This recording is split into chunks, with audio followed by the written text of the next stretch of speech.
The Oscars 2024 is right around the corner on March 10th. It's coming up right very soon on our little butts. And we're going to take a look at the 5 nominations for Best Cinematography. And we are going to guess based on our educated opinions as who's going to win this thing. Who cares about Best Director? Who cares about Best Actors when cinematography is on the table? That's what I always say. What is our nominees? So the first one is El Conde, or The Count. Killers of the Flower Moon. Okay. Maestro. Oppenheimer, and Poor Things. All right? Okay. So if you haven't seen any of these, you can get a pretty good sense of the cinematography work just from the trailers of any of these movies here, if you haven't seen the actual movies themselves. I will say all of them utilize black and white in their film, except for Killers of the Flower Moon, which is very interesting. A big part of this list is black and white. El Conde, Maestro, Oppenheimer, and Poor Things all utilize black and white. I don't mean to just go straight to it, but I'm about to. I would say my favorite film of this list was Killers of a Flower Moon. We've talked about this before, but as good as the cinematography was, I would have to give it to Maestro. Maestro's photography was very simplistic, but the simplistic nature of it made it feel like an old black and white film and gave it the feeling that Bradley Cooper was going for when he made this story. It took inspiration from all the old classic films, right? And it progressed with time. So the cinematography for the beginning of the film was different than the cinematography at the end of the film. And it moved with the time. So even it's also in the performances, of course, but also in the cinematography. There's beautiful 4:3 aspect ratio, black and white, very grainy, very kind of soft focus style filmmaking at the beginning of the film. And then you hit kind of that 80s era in the middle there that kind of reminds you of like The Godfather, you know what I mean? There in the middle. And then towards the end, it becomes a little bit more modern and it feels a little bit more like modern day cinematography. The obvious winner that people are saying is Oppenheimer. Almost every article I've read thinks Oppenheimer is going to take it because Hoyt van Hoytema is a very good DP. It's very interesting the way they used the IMAX cameras and the close-ups. Like, it's not very common to have so many emotional close-ups with a IMAX camera. And also the revolutionary idea of actually shooting an IMAX film in black and white. So it's baked in, black and white, IMAX film. You can't change it. They didn't do it in post. And there's also a story there behind the black and white. But is the style of it, is the way it looked, the composition, the lighting, everything, the interesting choices, does it beat Maestro or Poor Things or El Conde? Oppenheimer was very revolutionary because they used the IMAX camera. They did it in film. They had a lot of cool elements, and the story was told in a unique way. But I can't picture any shot really from Oppenheimer and be like, oh, that plays back in my head all the time. And there is 2 shots from Maestro that play back in my mind today, and I only watched the movie once.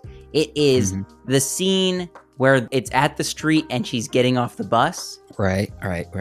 And the shot where they're up in the room. The Macy Day Parade. Yes, it's a one-shot take. All it is on a tripod, but that element, and this is where I said the simplistic nature of the shot made that scene so emotional and gave it that feeling that still plays back in my head.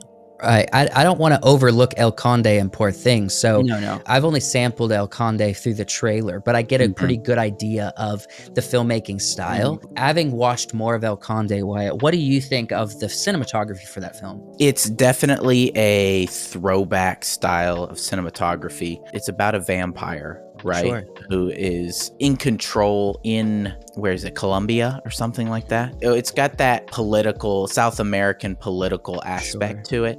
But I think one of the shots that sticks out is going to be like him flying over the city. And it's very obviously like you know, he's on wires, right, doing this sort of thing.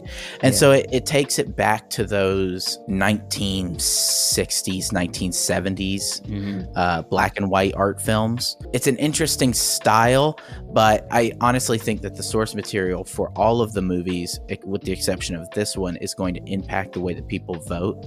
I don't know that the you know, a Colombian vampire movie is like what people are looking for with interesting shots and cinematography. I personally probably would give it, it's either going to be Maestro or Oppenheimer. What I find most interesting about both in Maestro at times, but even what I saw from El Conde and Poor Things, it's utilizing classic cinematography, especially for the black and white in Poor Things. So the interesting angles, the use of environment, like there's a shot in the trailer where they're on a porch, and just like the shapes that the angles are creating in frame. It's fascinating. It's a mix between classic and kind of modern interest capture, I would say, because there's certain angles that sort of like the dead center frame, almost looking just barely off lens. That's more of a modern, especially documentary modern style of way of filmmaking, mixed with the classic elements, like you're saying, like the flying through the air. It's made to not be as believable as it could be, I guess, visually. Yeah. So I think Oppenheimer has the beauty of the cinematography for me, of just the grand scope of it all. Whereas Maestro, as a film, you know, not one of my favorites. The cinematography in Maestro is probably some of the best I've seen. I think it could easily take it simply for the cinematography. So you guys think that Poor Things, as interesting as it is, I mean, the sets in Poor Things are elaborate and huge and colorful at times, and just amazing. It took a lot to be able to capture that. Also, they chose a lot of really wide angles, so there's like there's a lot of super. It's a buffet of interesting choices when it comes to cinematography and Poor Things, right? It's good cinematography, don't get me wrong, but I don't think it really compares to the other two, or even Killers of the Flower Moon. To me, Killers of the Flower Moon is the least interesting on this list. It kind of feels like Killers of the Flower Moon did good shots, it's good cinematography and storytelling, but there's nothing past it that is so interesting as these others are. Killers of the Flower Moon kind of seems like standard, well done filmmaking. You know what I mean? Yeah, like, I would exactly what you would expect from Martin Scorsese. Yeah, and all these other have so many interesting cinematography elements that it's hard to put that in the same category. I think Killers of the Flower Moon has the least chance of winning best cinematography. I think Oppenheimer has a very good chance, but the one that I think deserves it the most, I think we all agree, is Maestro. Yep. I would definitely agree with that. Let us know what you guys think. Do you agree with our picks? Which one should win before it actually happens? But if you like this video, give it a like, subscribe to the channel, and we will see you next time.